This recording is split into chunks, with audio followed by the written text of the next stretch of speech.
сайн зураг гишүүнээр 100 101 жил хамт хийсэн юмтай холж яриад байна. Санаатай яриад байгаа юм уу эсвэл төөрөж яриад байгаа юм мэдэхгүй байна. Нэг. Хоёрдугаар нь бол энэ Монгол төрийн өв уламжлал, түүх, өв соёл, эртнээс уламжилж ирсэн бидний үнэт зүйл энийг баг хөндөө. Энийг битгий оролт.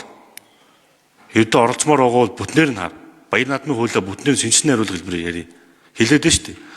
Бүхийн тусны ядаж ячаад морь сур хоёрын яа гэдэг. Шагагийн яа гэдэг.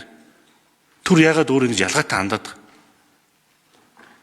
Тэр төрийн бүс байгууллагын эсн наадмаар төрийн цол олгож болдсон бол төрийн бүс байгууллага наадмыг хий л дээ. Зохион байгуул л дээ. Тусад морь уралдуул л дээ. Нэг төрийн бүс байгууллага нь. Тэгээ тэр жил чинь Монгол наадамчийн хуулиар чинь байгаа шин. Морь бүх суур шагаа гэж байгаа шин. Тэр хуулийн дээр чинь. Тэгээ ганцхан үндэсний бүхэн сугуулж авчираад ингэ яриад иж болохгүй. Ийм ядвартай хандаж бас болохгүй.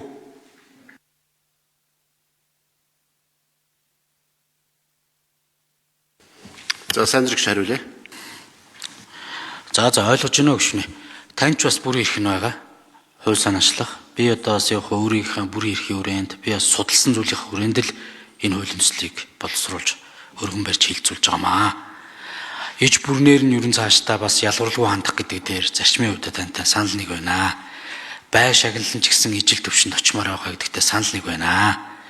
Энийг би бас одоо би бол бүхийн салбараараа удирдах гэсэн. Бүхийн салбараар дарга багтаа ч гэсэн бай шагнал нь бүр инээдтэй юм байсан шүү дээ. Бид нар бас төрт ёсоо бодсон ч тэр төрийн наадмын үнэлэмжийг бодсон ч тэр гээд одоо бас л энэ асуудлыг бас асуудал болгоод тухайн үед одоо шийдэжээ. Тэрнээс биш одоо энэ залуучууд яг төрийн наадмын бай шагнал гээд сүртэй одоо өндөр бай шагнал авдаггүй байсан. Одоо нэг 20 сая төгрөгөл авж байгаа татвараа хасагдаад явдаг ийм л зүйл байна. За би андуурсан байж магадгүй шүү.